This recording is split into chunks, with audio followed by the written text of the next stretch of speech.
League of Women Voters एमगेज BakerRipley के ज़ेर-एहतमाम फोर्ट बेंड से ताल्लुक़ रखने वाले उम्मीदवारों के फोरम का इनेकाद किया गया, जिसमें शुगरलैंड के मेयर के उम्मीदवारों नौशाद करमली, मिशेल मैकिस्का, कैरोल मैककटच्यून, नौशाद करमली और विलियम फिरगोसन को एक प्लेटफॉर्म पर इकट्ठा किया गया। ये तकरीब हफ्ता 26 अप्रैल को यूनिवर्सिटी ऑफ ह्यूस्टन शुगरलैंड में हुई। हर उम्मीदवार ने अपने विजन का इजहार किया। मैकिस्का ने अवामी तहफ़्फ़ुज़ पर बात की, मैककटच्यून ने मयार ज़िंदगी पर बात की, करमली ने माशी तरक्की पर अपनी तवज्जो मरकूज़ की और फिरगोसन ने माली जिम्मेदारी पर गुफ्तगू की। जज Sonia Rash, justice of the peace president 3 ने फोरम से खिताब करते हुए वोटरों से कहा है कि वो मुकामी इंतखाबात में फ़ाल और मुतहरिक किरदार अदा करें। ये फोरम फोर्ट बैंड के रिहायशियों को 2025 के इंतखाबात में बेहतर फैसले और आगाही फराहम करने के लिए मुनक्किद किया गया था, जिसके मुकर्रीन में Afshi Charania, Naushad Karmali, Rick Garcia, Carol McCutcheon, Sonia Rash, William Ferguson, Naushad Karmali, Arsalan Aamir Malik, Zeenat Mitha शामिल थे। इस फोरम में मजीद क्या हुआ, आइए आपको दिखाते हैं। Event that we remain respectful and not venture into hate. So ad hominem attacks will also not be tolerated. And us MCs reserve the right to ask candidates who are unable to hold themselves to this standard to leave the stage. I don't think we're going to do that, and I hope we don't. And we expect the same level of decorum from the audience as well. So I'm now going to pass off the microphone to Nikki, who appears to have... Hi, my name is Afshi Charania, and I live in Fort Benning ISD. I've lived here for about 35 years.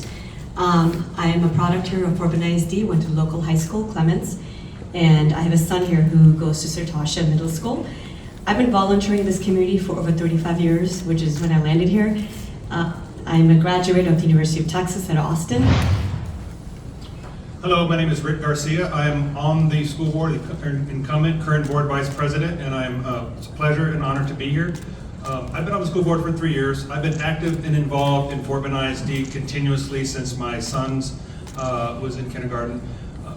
Everything from being involved in the PTO, being a room parent, being involved in campus-based committees, being involved in leadership committees at the district level. In the U.S., 10% of adults and 20% of Gen Z identify as LGBTQ+. As trustee, what will you do to support LGBTQ+ students?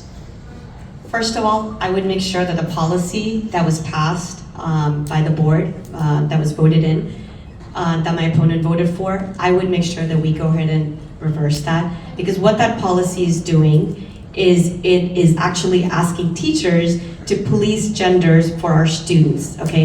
That is not needed. That is an administrative task that we're adding onto the teachers. Teachers are not in this profession because we're paying them $100,000 or anything like that, which we should. They're in this profession because they care about the kids, they care about the teaching piece of it, and what we're doing is we're limiting them from what they need to be doing, which is educating our children. That is not something we need to make a burden on top of them. It's not incumbent. If there's other reasons that we need to put this policy in place, let's divide it up, but let's not, this is a small sliver of students, and the minute we start putting these kind of policies in place, we're going to start making these students a target, and there's already bullying in our schools. We need to address the bullying that currently happens in our schools and address that, not add or create additional reasons for that. Thank you. So I'll correct my opponent once again. This is not going to create an additional burden. And this is not an anti-LGBTQ policy. This is a parents' rights policy. Parents have a right to know what's going on with their child, what their child's saying. I'm a father, I have kids, and I don't appreciate the fact that they're saying that it's being political. The people that are saying it's being political, they're the ones politicizing it. And it is not true. So what happens at home if my son decides they want to identify as, or they want to use pronouns, and I don't know about it, and they're going through something, they're having issues, they're having mental struggles, and then my child goes and commits suicide. Then where is the parent left with the school? When the school is keeping secrets, when my opponent is sending out text messages saying, I'm all for transparency, but the first thing I want to do is I want to reverse a policy where we're keeping secrets from the parents. We don't keep secrets in Fort Benning ISD. We embrace culture, we embrace diversity. Our high schools have LGBTQ clubs. We support that, I support that, we support freedom of speech, We support freedom of expression, and the policy has nothing to do with that. So I just wanted to make that clear. Thank you. I'm an enterprise data architect, and that is really just a fancy way of saying that I help systems communicate better by using data. When I'm not doing that, I'm a psych nurse. I am able to have really, really difficult conversations in a respectable manner. I speak 5 languages, not because I'm smart, because I'm nosy, y'all. While on the board, I pushed for community engagement and innovative programs and brought things like early literacy, early college, high school, piano tech. Do I get a little bit? Oh, she did? Okay, sorry. Thank you. So much more. Thank you for those intros. Our first one, not just east and west, but north to south. We have a very diverse district, racially, economically, geographically. It's huge for the 6th biggest district in Texas, and so we cannot have a one-size-fits-all approach to any one school or feeder pattern. Yes, this is a really big need in Sugar Land. So in particular, one of the things that is inhibiting small business growth is the high cost of rent. Hey everyone, my name is Michelle Mikeska. I was born and raised in Sugar Land. I've lived here for 28 years. As soon as I got married, I knew that I wanted to come back to Sugar Land to raise my family here because it's a great place to live. Good afternoon. My name is William Ferguson. I live here in Sugar Land. Obviously, I've been here for about 18, 19 years. I've been a police officer here in Fort Bend County for 33 years. I've stood on your front line to make sure you guys are safe, and I love doing it. With that said, since 2020, I've been on City Council as your citywide at-large 1 council member, and I love doing it. I love that our... Good afternoon. I'm Carrol McCutcheon. I've served for 8 years on City Council, longer than any other current council member, and was Mayor Pro Tem from 2019 to 2020. I'm now running to be the next mayor of Sugar Land. Good afternoon. It's a hot Saturday morning. I've been at the polls all morning. I apologize for that. Naushad Karmali. I am currently your City Council member for Telfair New Territory in River Park. I've been your City Council member for the past 6 years. I'm in my 3rd term. I have not had an opponent in my 2nd and or 3rd term, and now 5 people are running for my seat today because I'm giving my seat up. So imagine that. Question with a 1-minute response time is from another audience member. Can y'all still hear me? Yes. Fantastic. What steps will you take to make the city more climate resilient, especially in light of Hurricane Beryl and recent power outages? I think for this one, let's maybe... We need to go back to those basics and focus on that. We need to provide support to the teachers in the classroom, and we need to go ahead and make sure that our programs are expanded and they are really in all of the schools that we have, in all the schools that should be having the programs versus just in certain schools. Thank you. Same question? So what we need to do is we need to get back to what we started doing is we switched to phonics. So the challenge we've been having with reading and our students are not reading at grade level is because several years ago the district had switched from phonics to not phonics. Phonics is really... It's not incumbent. If there's other reasons that we need to put this policy in place, let's divide it up, but let's not, I mean, this is a small sliver of students, and the minute we start putting these kind of policies in place, we're going to start making these students a target, you know, and there's already bullying in our schools. We need to address the bullying that currently happens in our schools and address that, not add or create additional reasons for that. Thank you. And this is not an anti-LGBTQ policy. This is a parents' rights policy. Parents have a right to know what's going on with their child, what their child's saying. I'm a father, I have kids, and I don't appreciate the fact that they're saying that it's being political. The people that are saying it's being political, they're the ones politicizing it, and it is not true. So what happens at home if my son decides they want to identify as or they want to use pronouns? So if you all see that right now, the social media is a key, and that's how the city of Sugar Land has been doing it. They just start promoting their events and everything on social media. But in city of Sugar Land, we do not have any platform for small businesses where they can promote. Stay alive. I know it's an issue on 99 where the hospital is. So we need to make sure that we're supporting of those local businesses. That also gets back to development. We need to have people here. That means we need the jobs here. So if we bring in the big businesses that we've lost and we give people a reason to live and to work in Sugar Land, that's going to bring back the people that are going to spend their money at these local businesses. EMS first responder, that's gone very well. Where we need improvement is possibly transparency and getting public input into the new project. I mean, the power plant was one example. Everybody talks about what they want to do. I'm going to tell you what I've already done for District 2. So in District 2, we have our aging infrastructure. We recognize that.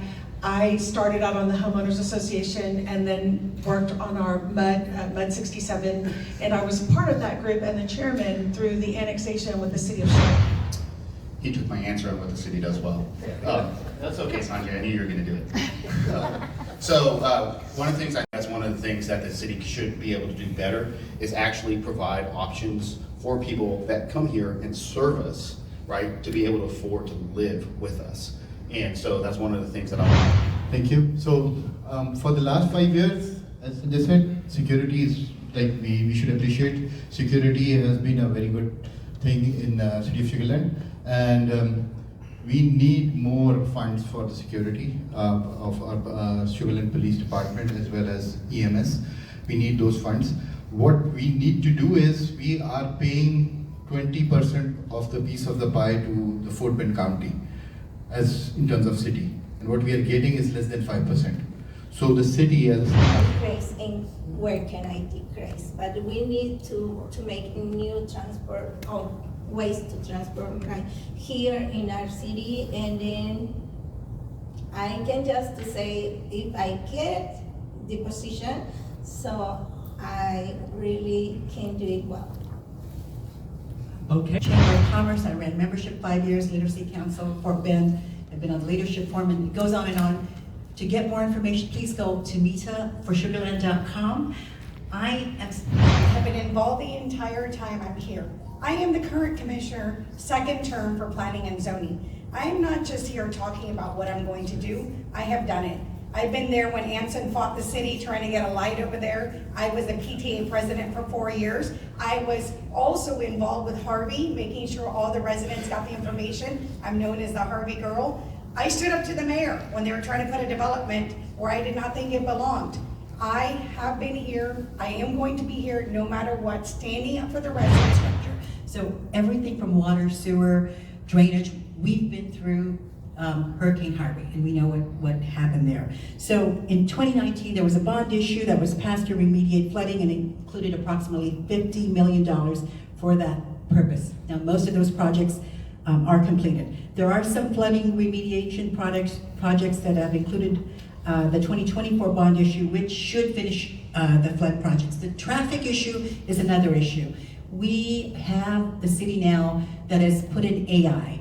And so there should be a little bit more ease of traffic. Remember, though, that a lot of traffic is not just Sugar Land. Uploaded soon, and we really need your help. We have an organizing director here, Helen Senpai. I want to recognize her real quick. She's doing her best with our team to turn out voters in Fort Bend County, but we need everyone's help because this election is going to be decided by a small number of votes. And again, thank you all so much. If you need to check your polling location, the League of Women Voters can help you, or someone else can help you outside. And with that, I will let everyone go home.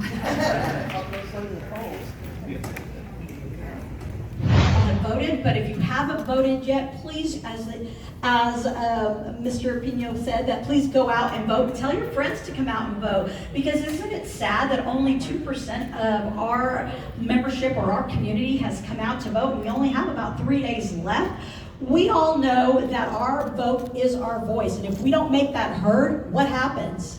Don't complain, as one of the candidates says, right? Don't complain if things don't go your way or the way you think that it should be. Now, speaking of me, my name is Judge Sonia Rash. I'm your Justice of the Peace, Precinct 3. That's where we're located right now. I am your JP for all of Precinct 3. And Precinct 3 is a really large area. Not only does it encompass Sugar Land, but it encompasses the Meadows, it encompasses parts of Missouri City and other cities like that. I want to tell you really quickly as a JP what I do, because I have found out that a lot of times, and that's okay, a lot of times people don't know the difference between a JP, a district court, and a county court. So a JP is the people's court, and I wanted to make sure that when I got into office, it remained the case in my court.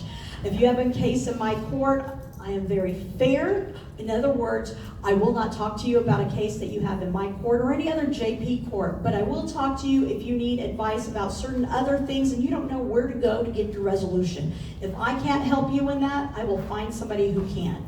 Anyway, my name is Judge Sonia Rash. I'm running in 2026 for your Justice of the Peace Precinct 3 again. Thank you. Neurological care is a pressing healthcare challenge in Pakistan. That's why Helping Hand USA is building Kind R, a world-class hospital with 130 plus clinics that is set to establish new standards for neurological care in Pakistan. As the first phase nears completion, anticipation is growing for the launch in the second half of 2025. Give zakat and sadaqah through Helping Hand USA today and join this historic endeavor to redefine future healthcare in Pakistan.